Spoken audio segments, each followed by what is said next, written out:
Terima kasih untuk karunia-Mu, anugerah-Mu yang tidak pernah habis-habisnya buat kami.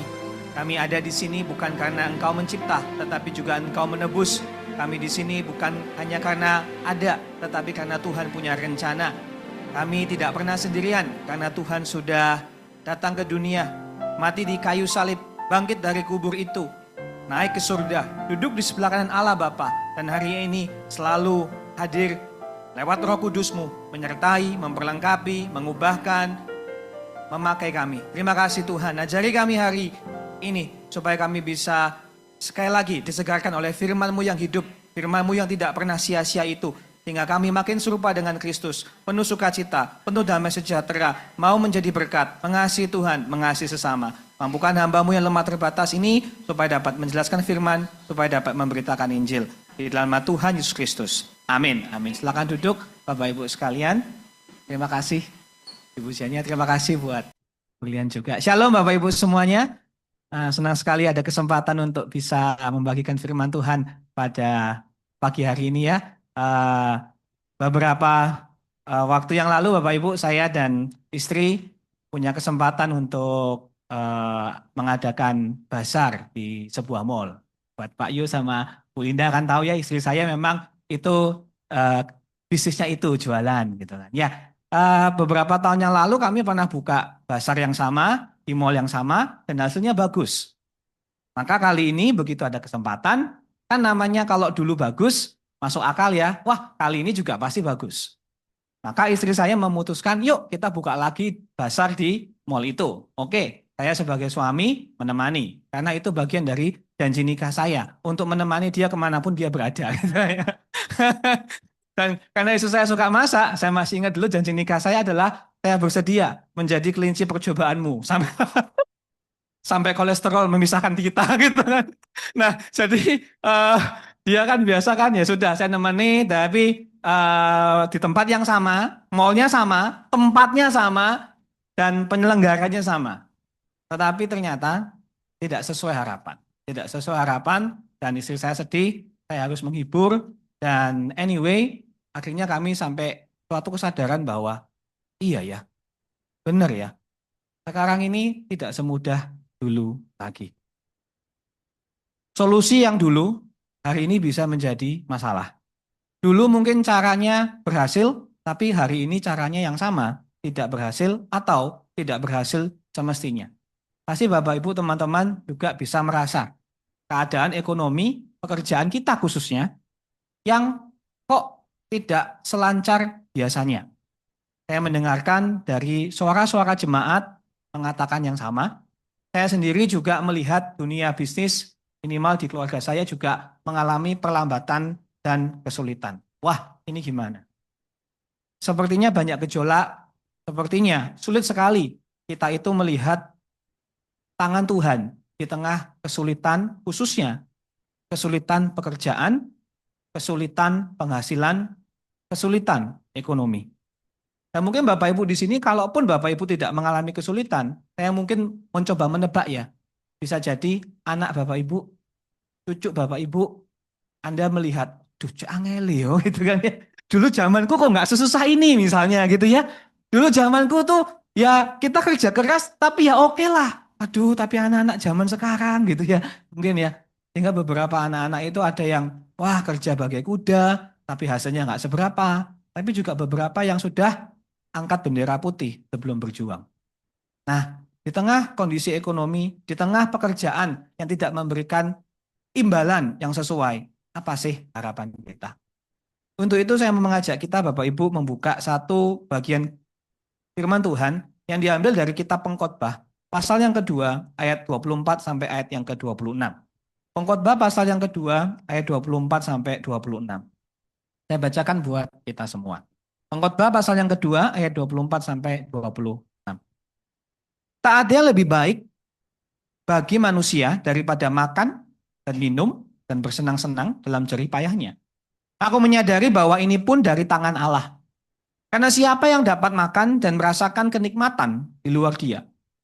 Karena kepada orang yang dikenannya, yang mengaruniakan hikmat, pengetahuan, dan kesukaan.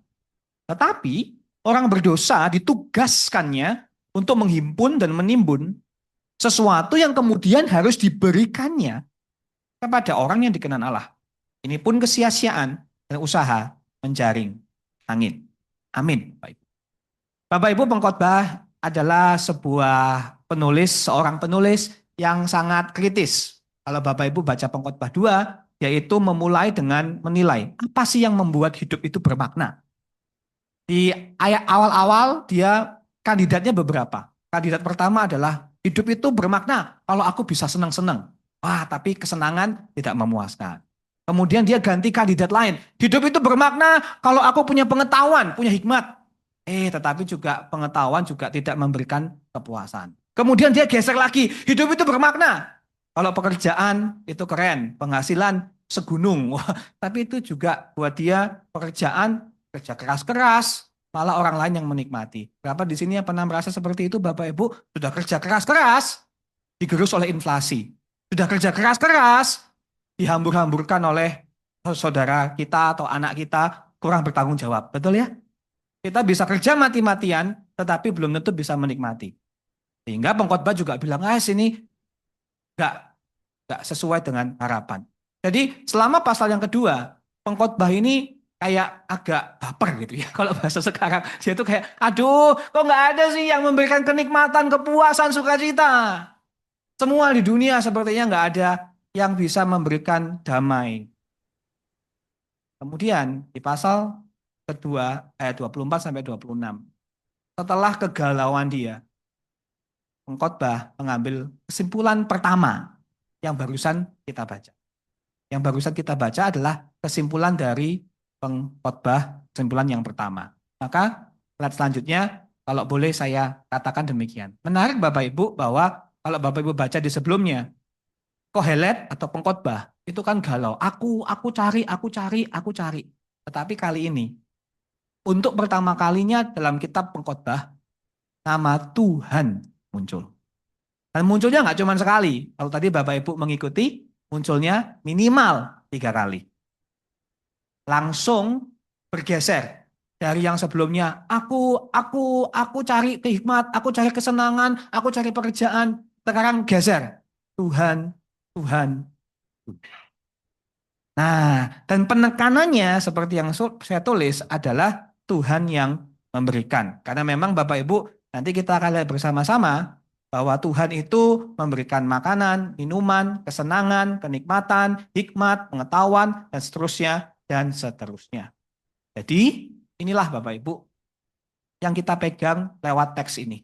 Teks ini mengajarkan kita pada hari ini bahwa di tengah perasaan kesia-siaan, di tengah upaya yang sepertinya tidak mendapat imbalan, di tengah dunia yang sepertinya susah, berat, lambat, stagnan, stuck, gak maju-maju, masalahnya bertubi-tubi datang, dulu bisa, sekarang kok nggak bisa.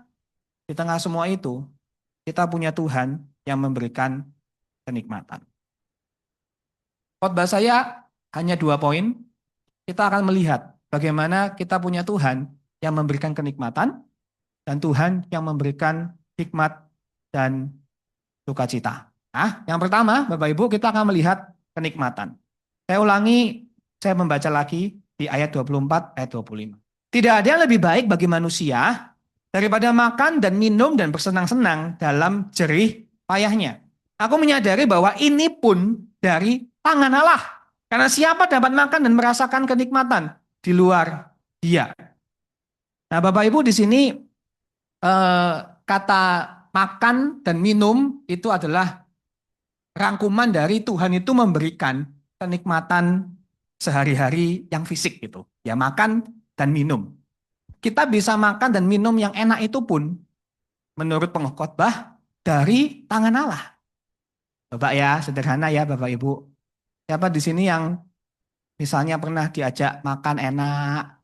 Dan kalau saya gitu ya, makan enak buat saya adalah makan nasi pecel. Karena orang Madiun gitu. Nasi pecel gitu ya. Atau makan steak, yukaku gitu ya. Tapi coba, saya pernah itu, ayo kita makan. Tanya kalau di Surabaya yang terkenal itu apa? Beatus gitu kan ya. Atau di Marriott gitu ya. Wah, pas diajak makan ke Marriott misalnya, lagi sakit gigi. Pernah nggak Bapak Ibu lagi sakit gigi diajak makan? Saya jamin Bapak Ibu, itu steak mau harganya 5 juta pun, rasa seperti 50.000. Iya kan? Karena kan sakit gigi gitu loh, kayak nggak enak semua gitu loh. Atau sariawan ya, nggak usah sulit jauh-jauh. Lagi sariawan, ini loh makanannya enak banget. Ini datang chef dari Jakarta, wah enak banget. Semuanya seneng, kita kok gak enak sih, cuma sakit semua. Nggak usah jauh-jauh ya Bapak Ibu ya. Berapa banyak dari saudara kita, mungkin anggota keluarga kita, yang mau makan saja harus lewat infus. Bener? Simple banget ya.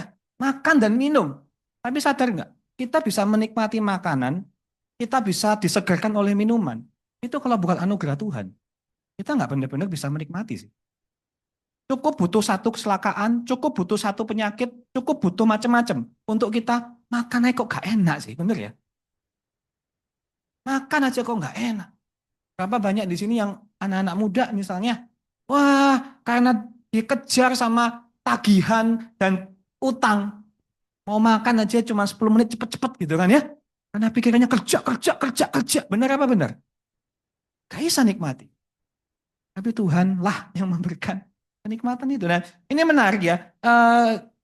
Bukan cuma makan dan minum, terus kemudian jerih payah. Nah, ini eh, barusan kan tadi saya bilang bahwa di ayat sebelumnya, pengkhotbah itu baru bilang, jerih payah atau pekerjaan itu tidak bisa memberikan kepuasan. Loh, kok di sini kok tiba-tiba Tuhan memberikan kesenangan dalam jerih payah? Apakah pengkhotbah sedang melakukan kontradiksi? Tiba-tiba dia bilang misalnya di sebelumnya jerih payah itu nggak memberikan kenikmatan. Kemudian tiba-tiba dia bipolar berubah. Enggak, Tuhan memberikan kenikmatan dalam jerih payah. Bukan ya. Jadi ini pengkhotbah bukan lagi bingung. Ini mana yang benar? Pengkhotbah itu sedang bilang gini, pekerjaan kita itu memberikan kepuasan yang terbatas. Tidak bisa kepuasan yang ultimat. Tetap pekerjaan itu baik, pekerjaan itu bagus, tetapi jangan dijadikan sumber kepuasan hatimu. Makanya kata makan, minum, bersenang-senang dalam jerih payah, kata bersenang-senang itu lebih tepatnya dalam bahasa aslinya adalah to cause, mengubah, untuk menggerakkan jiwa, untuk menggerakkan jiwa. Jadi seakan-akan kita perlu melihat kebaikan dari makanan, minuman, dan pekerjaan atau kesibukan kita sehari-hari. Benar-benar Bapak Ibu, kenikmatan kita bisa menikmati itu pun dari Tuhan. Kenikmatan di luar, kenikmatan, maaf maksud saya kenikmatan. Kata kenikmatan di situ adalah to cause the soul to see the good. Untuk jiwa kita bisa mengakui ada kebaikan-kebaikan. Contoh sederhana ya. Tahun lalu tuh saya berkesempatan untuk ke Labuan Bajo karena emak saya tuh pengen ke sana gitu. Jadi saya nemenin emak. Emak saya sudah usia lanjut, pengen jalan-jalan, agak bosen kalau ke Bali karena dulu sepupu saya sekolah di sana, jadi sering mampir ke Bali gitu ya. Wah, keren ya emak saya, Bali aja bosen. Ya sudah, nggak apa-apa. Jadi kita ke Labuan Bajo dan saya tuh waktu itu pas ke Labuan Bajo itu apa namanya yang kena kena apa tuh gunung meletus, jadi sampai sempat delay gitu ya. Wah ini repot ini gunung aja bisa baper. Nah anyway waktu di Labuan Bajo, namanya juga ke sana ya pasti kita datang ke pulau apa sih Komodo gitu kan. Terus ketemu si Komodo itu. Terus kan dikasih tahu nih sama orangnya. Iya kalau Komodo itu apa nggak apa-apa Pak. Oh nggak apa-apa. Kenapa nggak apa-apa bisa foto? Nggak diserang? Enggak. Kenapa kok bisa foto sama Komodo dia nggak akan nyerang? Oh karena ini Pak. Karena dia sudah makan. Jadi kalau dia sudah makan, dia cukup makan sekali aja. Masanya kan dikasih tahu kan makannya kerbau, tikus. Pokoknya cukup makan sekali aja. Ya sudah dia kayak diem hibernasi gitu ya Bapak Ibu ya. Pasti mungkin Bapak Ibu juga tahu ya kalau macan macan singa itu kan juga gitu. Makan kijang sekali aja diemplok, sudah seminggu nggak perlu makan lagi. Betul ya? Diem. Makanya si komodonya itu makan kerbau, dia diem seminggu aman. Kita bisa foto-foto. Wah, lalu coba saya bandingkan sama kita manusia. Siapa di sini yang, oh iya Pak, oh, siapa di sini yang kalau makan bisa sekali terus nggak perlu makan lagi seminggu? Nggak bisa ya? Nggak bisa ya? Iya kan? Manusia itu loh, kalau mau makan tuh minimal. Ada yang bisa ya? Minimal tuh kan sehari 2 kali itu minimal. Kata-kata kan sehari 3 kali. Ya kan? Sehari 3 kali kita tuh merepotkan banget gitu loh. Untuk hidup aja repot banget gitu. Nah sekarang coba bayangkan. Misalnya Bapak Ibu pagi makan bubur ayam gitu. Dalam semangkok bubur ayam, ada berapa komoditas di situ? Kalau komodo, cuma satu komoditas. Komodo, perbo, emplok, 12 hari nggak makan. Lah kita makan satu bubur aja, isinya apa? Beras, ayam, kacang, saus, macam-macam kan ya? Macam-macam, banyak berkat Tuhan di situ. Belum lagi, Bapak Ibu bisa dapat beras. Itu kan harus ada yang nanem, harus ada yang metik, ayamnya harus ada yang ngolah, nyembelih, nganter ke supermarket, nganter ke pasar. Belum lagi harus ada yang masak, ya kan? Berarti Bapak Ibu, begitu banyak untuk kita bayangkan ya, untuk kita menikmati satu mangkok bubur ayam. Sadarkah kita begitu banyak sederetan proses pemeliharaan Tuhan yang tidak terlihat tapi nyata. Paham ya? Ya untuk dapat satu bubur aja loh. Berapa banyak uncountable blessings. Berkat-berkat yang tidak terhitung. Seakan-akan Tuhan tuh kayak di belakang layar itu memainkan sebuah simfoni kasih karunia yang tidak terdengar tetapi kelihatan nyata. Sehingga saya bisa katakan seperti ini. Next slide ya. Bahwa ketika kita mencoba menikmati kesenangan dunia tanpa melibatkan Allah, semuanya menjadi rusak. Namun, ketika diterima sebagai anugerah dari tangannya, bahkan hidangan yang paling sederhana pun menjadi nyanyian. Saya nggak bilang Bapak Ibu tiap kali makan mesti dipikirkan terus-menerus. Ini siapa yang petaninya, siapa peternaknya. Nggak usah ya Bapak Ibu, nanti semua bingung gitu ya.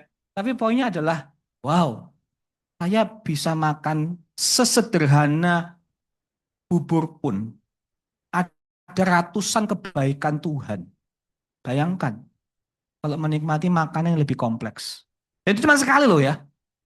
Bayangkan makan siang, makan malam, setiap hari berapa banyak berkat Tuhan yang tak terhitung. Maka benar sih kata pemazmur itu ya, count your blessings. Ya kan ya? Benar sih. Karena kita tuh gak ketok kita berkat Tuhan, tapi ada. Sehingga pada saat kita menerima anugerah dari tangannya, kita mengerti iya ini dari Tuhan. Bukan cuma makanan. Bukan sekedar bekerja. Bukan sekedar jaga toko. Bukan sekedar jawab email. Tetapi semuanya bisa menjadi ibadah kita. Nyanyian sukacita. Terima kasih ya Tuhan, kalau aku masih punya atap di atas kepalaku, aku masih punya makanan di kulkas, aku masih punya keluarga yang bisa tak peluk. Itu semua karena anugerah Tuhan. Maka saya mau katakan, kalau saya boleh tambah lebih jauh lagi, it's not just okay to enjoy God's blessing, it's right. Tidak cuma baik kita mengakui berkat Tuhan, tetapi it's good, benar, benar kita ngakuin berkat Tuhan. Harusnya kita tidak boleh merasa kayak berkat Tuhan itu atau makanan, minuman, penghasilan, pekerjaan itu biasa-biasa saja. Jadi not just it's good to enjoy them, it's right that we enjoy them. Harus benar ini kita mengakui bersyukur sama makanan, minuman, dan pekerjaan yang Tuhan masih percayakan. Benar. Harusnya kita sungguh-sungguh mengangkat jiwa kita untuk mengakui bersyukur dan berharap Tuhan akan pelihara. Saya sadar ini karena sama ya. Saya tuh kalau tiap kali pulang ketemu sama mak saya di Madiun gitu ya. Ini kebetulan kok ceritanya ada maknya tapi ya sudah lah ya. Eh, saya tuh kalau pulang beberapa tahun yang lalu tuh kan saya kan biasa kalau minggu setahun beberapa kali itu pasti khotbah di Madiun karena itu gereja mak saya. Dan biasa kalau saya ke Madiun itu beberapa tahun yang lalu waktu saya ke Madiun, mak saya tuh nyiapin snack gitu ya, nyiapin snack. Tuh. Dan sebelum nyiapin snack, saya sadar dari mak saya tuh gini, mungkin ini Bapak Ibu juga bisa relate ya sebelum snack tadi ya. Saya tuh sadar tiap kali saya ketemu sama mak saya, Nggak tahu ini emak saya atau semua para kakek dan nenek grandparents di dunia ya. Itu selalu gini, ayo makan, makan, makan, makan gitu. Selalu suka suruh makan gitu. Saya, mak sudah kenyang mak, nggak makan, makan, makan.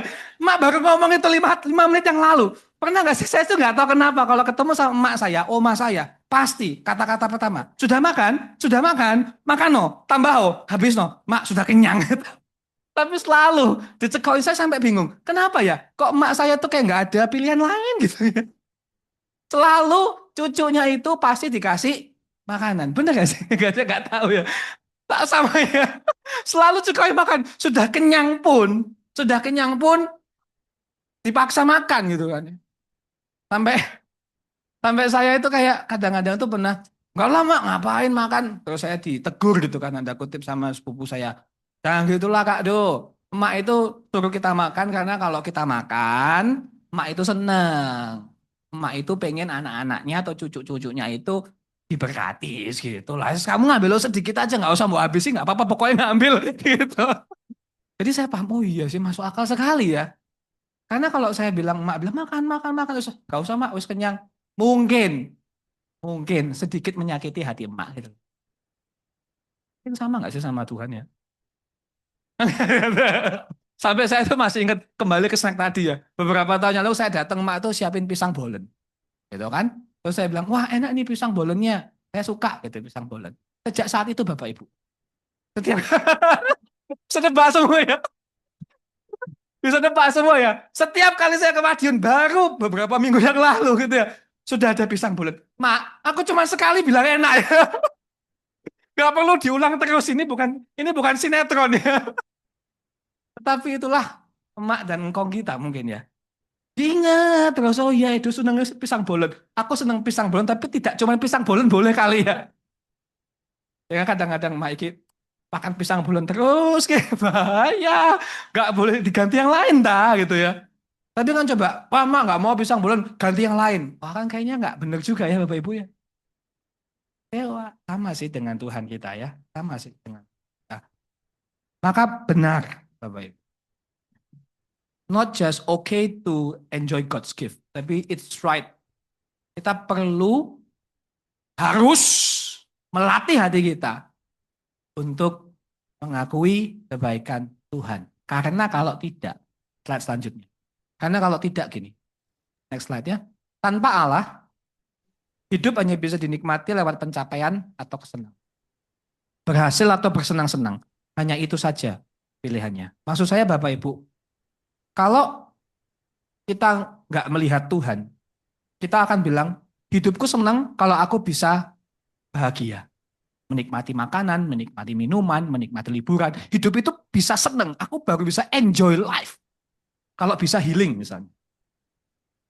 Tapi buat beberapa orang, gak apa-apa, aku gak perlu senang-senang. Itu hedonis. Weh. Itu untuk kaum-kaum yang materialis, konsumeristik. Ya wis. Beberapa dari kita mungkin hidup itu akan bahagia kalau aku bisa mencapai, berhasil menjadi somebody, bekerja. Ya kan? Makanya saya tulis, tanpa Allah, kenikmatan hidup kita sangat sempit.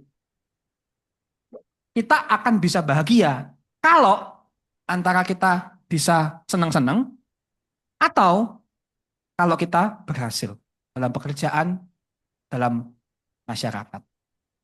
Tetapi berapa banyak dari kita yang dua-duanya pun kita nggak punya, atau mungkin dua-duanya kita belum seperti yang kita harapkan, dan setiap hari kita menangis sendirian. Tetapi bersama dengan Tuhan kita tahu setiap hari kita bisa bersuka cita. Apakah ada pencapaian, apakah ada kesenangan, itu sekunder gitu loh. Yang penting adalah aku tetap bisa menikmati hidup. Aku tetap bisa berkata, hari ini harinya Tuhan. Mari kita bersuka cita, mari kita bersukaria. Karena aku berjalan bersama Tuhan. Karena makanan, minuman, penghasilan, pekerjaanku dari tangan Tuhan. Aku bisa menikmati hidup. Karena semua yang baik dalam hidupku. Benar kan? Itulah karyamu. Karena kalau nggak ada gitu, jujur ya, saya memikirkan ini iya ya, benar ya. Kalau nggak ada Tuhan, saya akan bilang, kalau saya senang baru bahagia. Atau kalau saya duitnya 1 juta triliun baru bahagia. Tapi kalau bersama Tuhan, mau hidup senang, sulit, mau hidup kaya, miskin, tetap bisa bersuka cita gitu loh Bapak Ibu. Tuhan memberikan kenikmatan.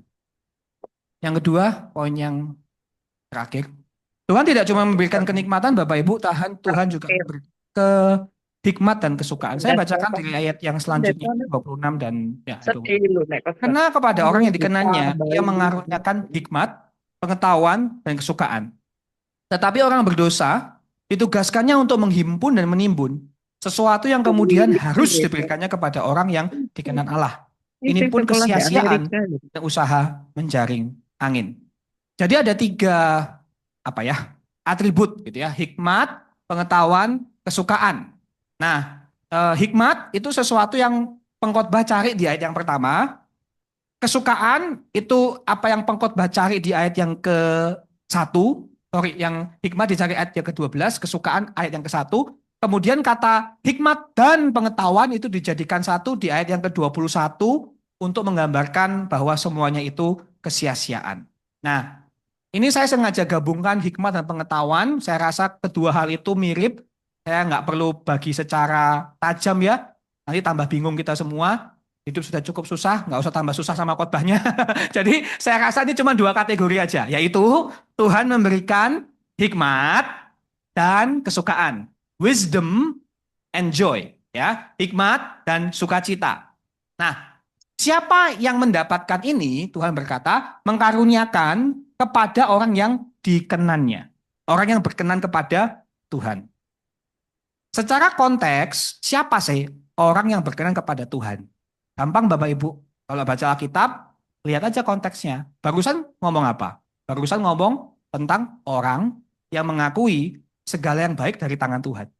Berarti orang yang berkenan kepadanya ialah orang yang mengakui bahwa segala yang baik datang dari Tuhan. Sudah gitu aja ya. Jadi apa sih kandidat orang yang berkenan kepada Tuhan? Atau kandidat orang yang dikasih sama Tuhan, hikmat dan kesukaan adalah orang yang menghormati Tuhan sebagai sumber berkat. Seperti tadi yang diucapkan oleh WL kita. Sang pemberi menghormati orang-orang yang hatinya itu sadar, hormat, kagum. Bahwa iya ya, semua yang baik datang dari Tuhan.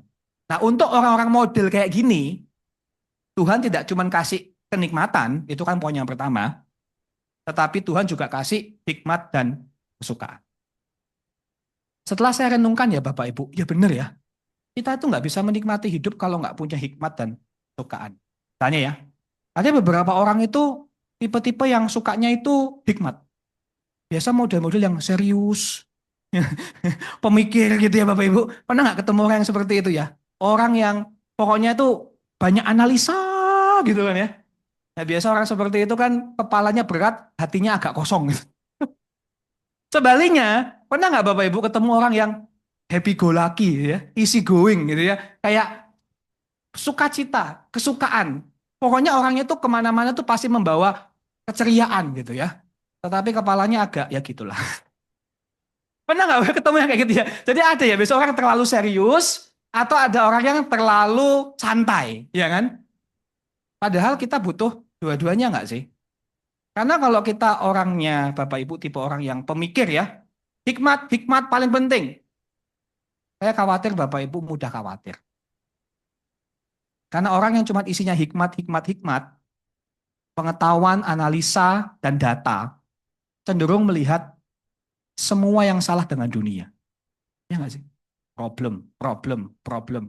Salah. Ya kan? Orang yang punya banyak hikmat itu kan gitu kan. Menghakimi tanda kutip terus. Jadi nggak bisa nikmati hidup. Dia mungkin tahu banyak. Dia mungkin mengerti banyak hal. Tetapi juga banyak kesedihan. Dan itulah yang diakui oleh pengkhotbah. Pasal yang pertama, ayat 18, pengkhotbah ngomong gini, karena di dalam banyak hikmat, ada banyak susah hati. Siapa memperbanyak pengetahuan, memperbanyak kesedihan. Jadi kalau kita cuma hikmat, saya khawatir. Kita ini tahu apa yang salah, tetapi nggak bisa melihat apa yang baik. Sebaliknya Bapak Ibu, ada orang yang wah happy terus ya. Pernah nggak ketemu orang seperti itu ya? Wah pokoknya itu kalau kayak disenggol sedikit itu keluarnya adalah haleluya puji Tuhan gitu loh ya. Orang yang benar-benar itu wah sukacitanya luar biasa gitu ya. Saya tuh punya bapak rohani itu suka bercanda gitu kan ya. Dia tuh kan bilang dia tuh kan punya dua sahabat. Bapak rohani saya sudah senior, sudah dia udah 70 80 gitu ya. Dan dua sahabatnya itu sering ngomongin dia, lu makan yang bener lu ngaco lu nggak boleh lu makan sembarangan, entar kena stroke lu, entar gini gini gini, mau diancam-ancam gitu kan sama dua sahabatnya yang seusia Bapak Ibu. Jadi diomelin tuh babe saya kan saya panggilnya babe. Babe kan diomelin tuh. Oh, gue diomelin nih sama sama bapak ini sama ibu ini yang dua sahabat. Iya. Kemudian waktu kemarin cerita ya maaf ya ini kan caranya ini bukan saya ngomong ya ini babe ya. Babe bilang, "Tuh kan mereka berdua ngomong-ngomong saya suruh jaga makan. Lihat siapa yang masih hidup." Karena dua sahabatnya itu maaf sudah dipanggil Tuhan duluan gitu Bapak Ibu. Jadi dia sendiri dia merasa yang makannya nggak teratur masih dipelihara sampai hari ini. Jadi memang, "Be, jangan gitu lah, be, ngawur kamu." Emang gitu beliau. Nah, iyalah, saya bersyukur. Kemudian dia bilang gini, Pak Yo, saya bersyukur karena kan temannya sahabat yang satu tuh meninggal karena kena kanker kan, kena CA kan. Terus dia bilang, saya bersyukur Tuhan kasih saya kayaknya penyakit jantung deh, lebih cepat matinya gitu. Karena kalau kena jantung kan langsung jebret gitu kan ya. Sedangkan kalau CA kan mungkin agak lama gitu kan. Jadi kayak, wah ini ngomong sama Babe ini kok bahaya gitu ya. Semuanya kayak diajak bercanda gitu sama dia. Tapi di sisi yang lain ya bagus ya. Tapi kita tahu ya Bapak Ibu ya, kalau kita terlalu banyak sukacita, kebahagiaan, apakah kebahagiaan kita nyata? Kadang-kadang kita bahagia hanya menghindari realita aja sih ya. Makanya pengkhotbah juga bilang, tentang tertawa aku berkata itu bodoh. Mengenai kegirangan apa gunanya? Maksudnya pengkhotbah, punya sukacita itu bagus. Tapi sukacita jangan berlebihan. Nanti kamu nabrak jurang kan gitu kan. Nanti kamu lompat dari jurang karena kamu happy happy happy happy tidak melihat kenyataan malah terjerumus kepada musibah dan kesulitan. Maka benar ya, Tuhan Yesus itu luar biasa. Tuhan itu luar biasa. Kita untuk menikmati hidup, kita butuh dua-duanya. Buat Bapak Ibu di sini yang cenderung hikmat, mungkin kita butuh hati yang lebih hangat. Sebaliknya, Bapak Ibu di sini yang hatinya sangat ringan, sangat senang, wah semuanya bagus gitu ya. Anaknya pacaran, oke bagus, padahal sudah gitu kan ya. Mungkin Anda butuh sedikit hikmat untuk melihat ini benar apa enggak. Dan Tuhan mengkaruniakan keduanya. Maka saya bisa bilang, next slide, Tuhan memberikan keduanya. Dengan Allah, kita bisa melihat dengan jelas sekaligus berharap dengan dalam. Kita bisa berjalan dengan hati-hati sekaligus merayakan dengan bebas. Kita bisa menanggung penderitaan dan tetap berakar dalam anugerah. Kita butuh dua-duanya nggak sih Bapak Ibu ya? Kita butuh bisa melihat dengan jelas. Ini gimana nih kondisi ekonomi, kondisi perang. Wah ini kita harus siap-siap nih gimana nih. Tapi kita nggak jatuh kepada apa? Ketakutan yang berlebihan. Kita bisa berharap nggak apa-apa wis sulit, tetapi Tuhanku hidup itu misalnya. Aku bisa lakukan A, B, C, D, E gitu kan. Nggak apa-apa, harus optimis gitu. Kita perlu bisa berjalan dengan hati-hati. Iya Bapak Ibu, kita perlu berjalan dengan hati-hati. Apalagi zaman yang semakin tidak pasti. Dengan adanya AI, AGI gitu ya. Wah kita nggak tahu nih. Nggak bisa lagi kita memakai kacamata yang dulu bisa, sekarang pasti berhasil. Enggak. Tapi juga kita bisa merayakan dengan bebas. Wah kalau ada progres, kalau pekerjaan kita meskipun belum sesuai harapan, tetapi ada peningkatan omset sedikit. Wah kita merayakan kebaikan Tuhan gitu loh. Jadi dua-duanya dibutuhkan. Dua-duanya dibutuhkan. Bukankah Tuhan Yesus itu juga seperti itu ya? Tuhan Yesus itu adalah penggambaran ultimat. Dia adalah orang yang penuh hikmat. Yesus tahu betul kedalaman dosa. Yesus tahu betul jahatnya dunia. Makanya waktu melihat Lazarus meninggal, dia bukan tenang, nggak apa-apa bro, sebentar lagi kita bangkitkan. Enggak sih. Yesus ngapain? Nangis. Jesus wept. Dia tahu betul, dia pun penuh dengan hikmat. Dia tahu betul ini serius. Tetapi di dalam Yesus, kita juga punya sosok yang penuh dengan sukacita. Yesus itu kan mengubah air menjadi anggur. Supaya apa? Berbagai macam tujuan, tetapi salah satu tujuannya sederhana. Supaya pesta kawinnya terus. Gitu kan. Ayo pesta, ayo party, it's good. Gitu. Dan Ibrani bahkan menjelaskan, Yesus naik ke kayu salib. Apa salah satu motivasinya? Karena sukacita. For the joy that was set before him. Karena sukacita yang ada di depan mata, Yesus naik ke atas kayu salib. Maka Bapak Ibu, karena kita punya Kristus Yesus, kita bisa tenang, kita bisa teguh. Maka saya katakan di sini, next slide, Injil memberikan kita pribadi yang begitu bijaksana dalam memerintah dunia, itu hikmatnya, tetapi juga pribadi yang begitu mengasihi sehingga masuk ke dalam penderitaan kita. Itulah yang membuat kita tetap teguh dan tenang. Teguh karena ada hikmat. Tenang karena ada kesukaan, ada sukacita. Kenapa kita bisa ngomong gitu? Kita lihat sama Yesus toh. Yesus penuh dengan hikmat, penuh dengan sukacita. Sehingga kita bisa menghadapi hari-hari kita dengan seimbang. Kita bisa mengakui, iya sih, hidup itu berat. Iya sih, hidup itu seperti asap yang hari ini ada, besok sudah berlalu. Tetapi kita juga bisa bangun dan bernyanyi, hari ini harinya Tuhan. Hari ini harinya Tuhan. This is the day that the Lord has made. Let us rejoice and be glad in it. Be glad in it. Hari ini harinya Tuhan, mari kita bersukacita. Tetapi untuk pendosa, kata pengkhotbah, dia menutup dengan ini ya. Next slide. Kata pendosa, orang berdosa lain. Nasibnya lain. Orang yang dikenan Tuhan sama orang yang berdosa, nasibnya lain. Orang yang berdosa di sini adalah orang yang menghimpun, menimbun. Ini sebuah kesia-siaan dan usaha menjaring angin. Maksudnya, orang yang berdosa di sini secara konteks adalah orang yang memang hidup berusaha terus tanpa Tuhan. Menghimpun, menimbun sebuah usaha menjaring angin. Sehingga dia orang yang tidak terkoneksi dengan Tuhan. Apik ya cari Rona. Sebaliknya, seperti Apik ya yang beda kita sudah jauh cari bahas, pengkhotbah memberitahukan kita bahwa Wes kita ayu ini adalah milik Tuhan, wes kaset. kita adalah orang-orang yang berkenan di Umur hadapan Tuhan. 70 lagi di Nah, kenapa saya tutup dengan ini Bapak Ibu? Kenapa saya sengaja Apa-apa. membagikan ada orang berkenan, orang berdosa?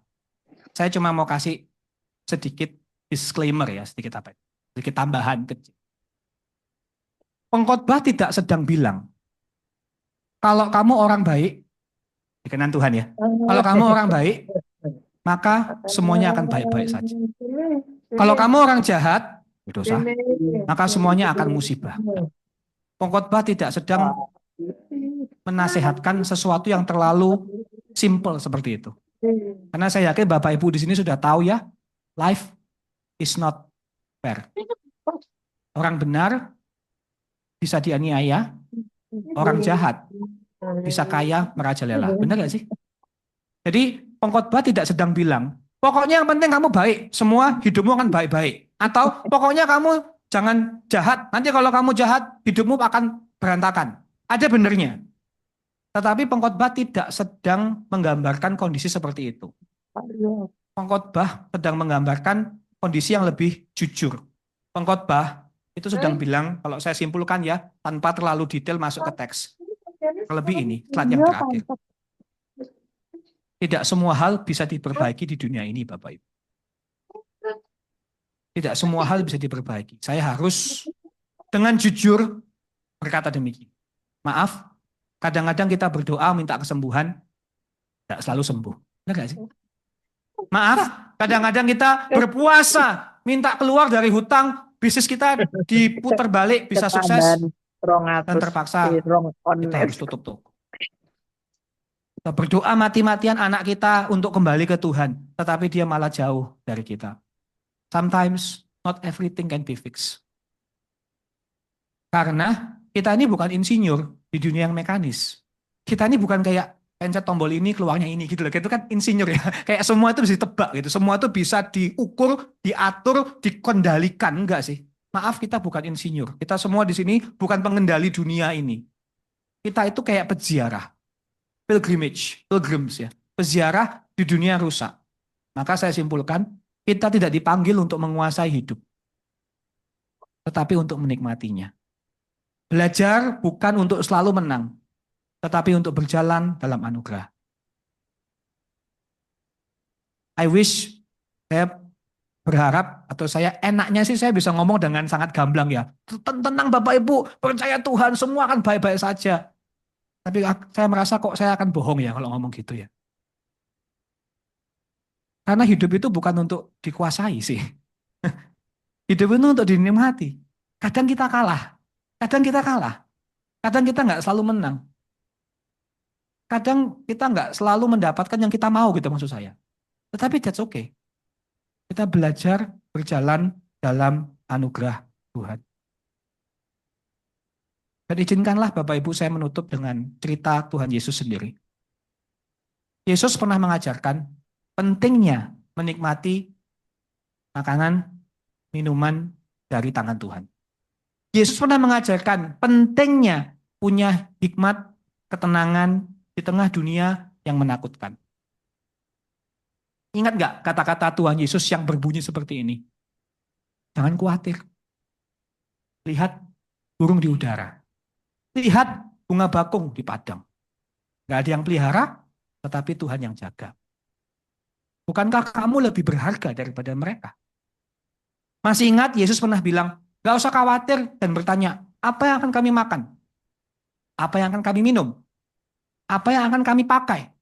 Semua itu dicari oleh orang-orang yang tidak mengenal Tuhan. Tetapi Bapamu di surga tahu apa yang kamu butuhkan. Maka penutupnya Tuhan Yesus, ayat yang sangat terkenal, carilah dahulu kerajaan Allah dan kebenarannya. Maka semuanya itu akan ditambahkan. Semuanya itu tuh apa? Ayat sebelumnya, makanan, minuman, pakai. Dengan kata lain Bapak Ibu, mari kita nggak usah terlalu takut akan keadaan, akan hasil. Tetapi kita fokus aja mencari kerajaan Allah dan kebenaran. Maka semuanya akan ditambah. Beberapa dari Bapak Ibu di sini mungkin perlu dengarkan kata-kata Yesus barusan. Kalimat yang begitu powerful ya. Kalimat yang begitu lembut. Kalimat yang begitu meneguhkan kita. Gak usah khawatir. Gak usah khawatir.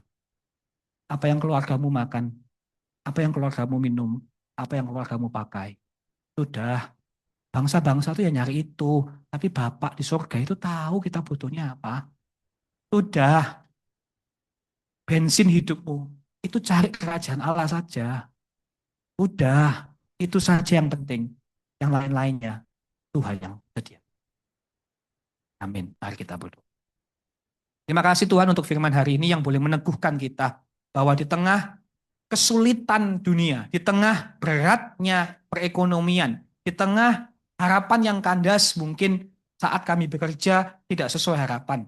Kami punya Tuhan yang menyediakan kenikmatan. Kami punya Tuhan yang memberikan hikmat dan sukacita. Sehingga menghadapi dunia yang penuh dengan badai dan goncangan, kami punya harapan yang sangat dalam. Kami bisa tenang, tapi kami juga bisa teguh. Kami bisa berhati-hati, tapi kami juga bisa bersukacita. Kami bisa menghadapi penderitaan dengan anugerah yang begitu dalam dan tak tergoyahkan. Ajari kami ya Bapa, saat hati kami kerdil, saat jiwa kami berat, untuk melihat kepada Yesus Kristus yang sudah datang, mati dan bangkit untuk kami semua. Yesus Kristus yang adalah sumber hikmat, sumber sukacita. Yesus Kristus yang sudah menjanjikan pemeliharaan kepada kami, orang-orang yang tidak layak. Tapi Engkau sudah membuktikan, kalau Engkau tidak menyayangkan anakmu untuk orang berdosa, apalagi kami sekarang yang sudah menjadi anak-anakmu. Bukankah Tuhan akan menyediakan semua yang kami butuhkan? Terima kasih Bapak, inilah harapan kami mengucap syukur, kami bersuka cita, kami memuji-Mu dalam hidup kami. Dalam nama Tuhan Yesus Kristus. Amin.